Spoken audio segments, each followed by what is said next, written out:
So let's take another look at shortcuts and let's try something out. So this time I decided to have a little bit more fun, add in a couple more elements. For example, just simple comments about what I'm doing. That way, when I start sharing these more, um, I don't have to always tell the people every step of the way, right? So just a couple things. Let's take a look at this from the idea of taking a break, right? Who doesn't want to take a break in the middle of their workday?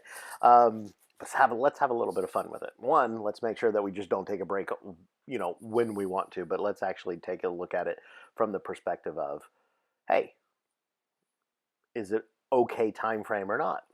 So first things first, we need to set a variable, right? And this variable, of course, is going to host the time of the day because I only want to take a break during certain times of the day, right?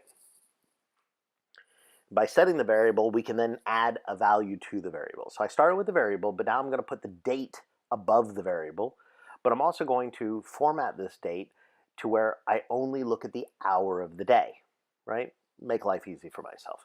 I only want to look at a custom, and as you can see, it puts all the different variables in there. I'm only going to look at the HH, which is the hour of the day, all right?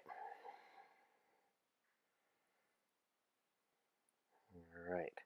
So this means that basically when I run this right now, the variable time of day will have the current time of the day in it. Let's set another, let's do a quick look, right? Let's see it. And of course, time of the day is voila. There's the time of the day. All right, so it worked. Great. So I have the value I need.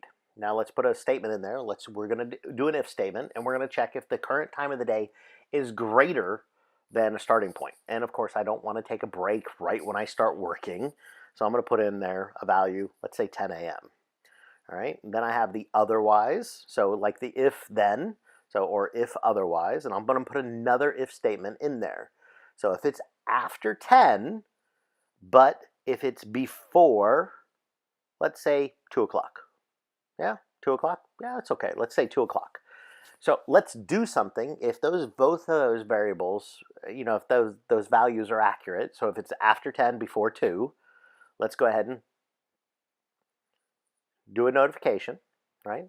That way it pops up and says, hey, yeah, let's take a break.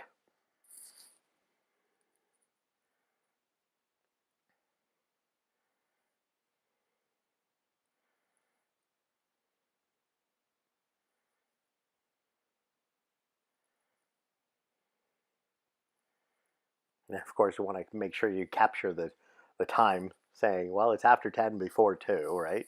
So let me get this typed in there really quick. There we go. Of course, I use military time, or I refer to it as military time, military brat. It's 24-hour time. So if it's more than 12, minus 12, and you get the hour. All right, so then we're going to try and put in there, and we're going to want it to jump back to the shortcut app itself, right?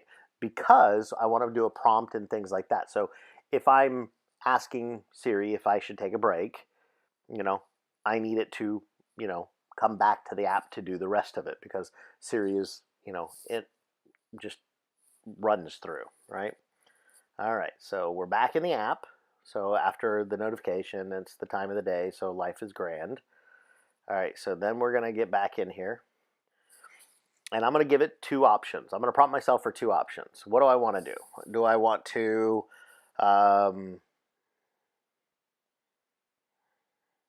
yeah, let's do that. Let's catch up on DJ's live streams. So DJ is doing live streams on Twitch. So let's catch up on those. Or why don't we check out? I don't know. Let's check out. Yeah, for our second option, we'll check out YouTube.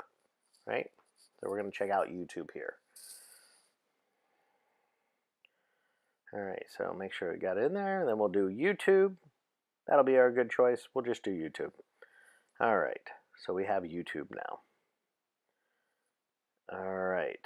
Now we've got, what do we do? So we have the choices. So each prompt in there has a thing. So I'm going to put the Twitch thing in there just for cute because I've got Twitch app on my iPad and on my phone. So it automatically knows some of the channels that I'm following. So I put that one in there. All right. Then I'm going to find the YouTube app. There isn't a YouTube app, but there is an open app option. And when you choose the open app option, you can search for YouTube and you'll find YouTube that way. Well, there we go. Looks pretty easy, pretty straightforward, very non-sequential, right? It's just, well, it is sequential, I guess. But basically, there's not a whole lot of complexity to it, right? So if I run it, I see YouTube. Or I see Twitch. If I run it again, I see YouTube. That's the whole purpose behind it. And of course, you know, if my boss was watching, he'd probably say, "Well, shouldn't you have an option in here to actually continue working?" So of course, you know, it's just the whole idea behind it. Nice way of playing around with variables, playing around with customizing dates. Nice way of just checking things out and how they interconnect and interplay together. So let's see here. Here we go. Let's we set the whole thing. We set a Siri thing there, and we said time for a break. So now it's registered with time for a break. So if I prompt, so I'll exit out, right? I prompt Siri, time for a break. It runs it, goes back in because it's between after 10 and 2, and then it gives me the prompt, and I can choose which one I want to choose, and it jumps to where I want to jump to. Pretty simple, pretty straightforward, open for lots of exploring.